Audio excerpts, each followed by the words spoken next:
Hello friends, welcome to my channel.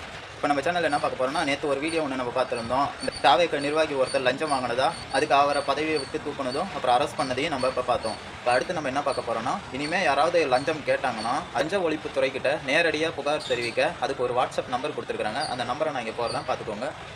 இந்த நம்பருக்கு WhatsApp பண்ணிங்கன்னா அவங்க கேட்குற டீட்டெயில்ஸ் எல்லாம் கொஞ்சம் கொடுத்தீங்கன்னா கண்டிப்பாக அவங்க உடனே அந்த அதிகாரி மேலே ஆக்ஷன் எடுப்பாங்க. இது நம்ம விஜய் அண்ணா நமக்காக கொடுத்த திட்டம். அதனால் யாரும் பயப்படாமல் கண்டிப்பாக அந்த நம்பருக்கு கால் பண்ணலாம். இப்போ இந்த வாட்ஸ்அப் நம்பரை கொடுத்ததுலேருந்து எல்லாரும் என்ன சொல்ல ஆரம்பிக்கிறாங்கன்னா, இது வரைக்கும் எந்த அரசியல் கட்சி தலைவர்களும் செய்யாத, எந்த தலைவர்களும் செய்யாத, எந்த மாநிலத்திலும் செய்யாத ஒரு முயற்சியாக முதலமைச்சர் விஜய் அவர்கள் எடுத்திருக்கிறாரு அப்படின்னு சொல்லிட்டு வெளியில் பேசிக்கிறாங்க.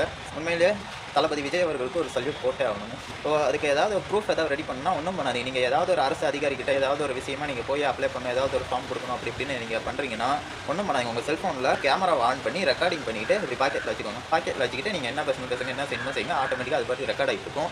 ஸோ அவங்க எதுவும் தப்பு பண்ணலன்னா அதை வந்து வெளியில் வந்துட்டு ஒரு 10 நிமிஷம் 20 நிமிஷம் ரெக்கார்ட் ஆகுங்களா, வெளியில் வந்துட்டு சரி எதுவும் ப்ராப்ளம் இல்லைன்னா அதை டெலிட் பண்ணி விட்ருங்க. இல்லைனா அது ஒரு பெரிய ப்ரூஃபாக நமக்கு அமையுங்க. ஸோ அதையும் இந்த வாட்ஸ்அப்பில் அனுப்பிச்சு விட்டிங்கன்னா கண்டிப்பாக லஞ்ச ஒழிப்புத்துறை கண்டிப்பாக அவங்க மேலே ஆக்ஷன் எடுப்பாங்க. போன ஆட்சி மாதிரி ஆக்ஷன் எடுக்க மாட்டாங்க அப்படின்லாம் நினைக்காதீங்க. இது நம்ம விஜய் அண்ணனோட ஆட்சி, கண்டிப்பாக ஆக்ஷன் இருக்கும். நேற்று பார்த்தீங்கல்ல, ஒரு நிர்வாகி ஒருத்தரை தூக்குனது அடிப்படை உறுப்பினர்லேருந்தே தூக்கிட்டாங்க. தயங்காமல் நிச்சயமாக அந்த வாட்ஸ்அப் நம்பருக்கு மெசேஜ் பண்ணுவீங்கன்னு நம்புகிறேன். மக்கள் தொகை கணக்கெடுப்பு இப்போ நடத்திட்டு இருக்கிறாங்க, இன்றைக்கி ஸ்டார்ட் ஆகுதுங்க. ஸோ மக்கள் தொகை கணக்கெடுப்பு நம்மளே எப்படி ஆன்லைனில் அப்ளை பண்ணுறது அப்படிங்கிறத நம்ம நாளைக்கு வீடியோவில் நம்ம பார்க்கலாங்க. நான் இன்றைக்கி போய் பார்க்க போகிறேன். அந்த வீடியோ ஸ்க்ரீன் ரெக்கார்ட் பண்ணி நான் நாளைக்கு உங்களுக்கு அதை தெரியப்படுத்துகிறேன். இப்போ அடுத்ததான் நம்ம எதை பார்க்க போகிறோம்னா, சிங்கப்பெண் சிறப்பு அதிரடிப்படைன்னு சொல்லிட்டு வந்திருக்கு. அது அவங்க இப்போ என்ன பண்ணுறாங்க, அதோட அப்டேட் என்ன அப்படின்னு பார்த்தீங்கன்னா, இப்போ அவங்க என்ன பண்ணுறாங்கன்னா, ஒவ்வொரு கிராமங்கள்லையும் இந்த படிக்காத குழந்தைகள் இருக்காங்கல்ல, அதாவது பாதியிலேயே பள்ளி படிப்பை நிறுத்திட்டு ஒரு 7வது 8வதுலேயே பள்ளி படிப்பை நிறுத்திட்டு வேலைக்கு போகிறவங்களாம் இருக்காங்களா, அந்த மாதிரி ஸ்கூல் குழந்தைகளை வேலை செய்யறவங்க அந்த இடத்துக்கு போய் அவங்கள பார்த்து எல்லாத்தையும் கூட்டிகிட்டு வந்து ஸ்கூலில் சேர்க்குற வேலையெல்லாம் அவங்க பண்ணிருக்காங்க.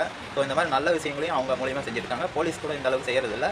ஸோ நம்ம சிங்கப்பெண் சிறப்பு அதிரடிப்படை இந்த நல்ல விஷயத்தை செஞ்சுட்டு இருக்காங்க. ஸோ அவங்களுக்கு ஒரு சல்யூட்டை போட்டுருவோம். இந்த மாதிரி நல்ல விஷயங்கள்லாம் தொடர்ந்து செஞ்சாதாங்க நம்ம நாடு முன்னேறும். போகிற போக்க பார்த்தா நம்ம தமிழ்நாடு சீக்கிரமாக ஒரு நல்ல நிலைமைக்கு வந்துடும் நான் நம்புகிறேன். அந்த நம்பிக்கை உங்களுக்கு இருந்தால் கீழே கமெண்ட் பாக்ஸில் கமெண்ட் பண்ணுங்கள். இந்த வீடியோ உங்களுக்கு பிடிச்சிருந்தால் லைக் பண்ணுங்கள், ஷேர் பண்ணுங்கள், கமெண்ட் பண்ணுங்கள். Okay, bye friends.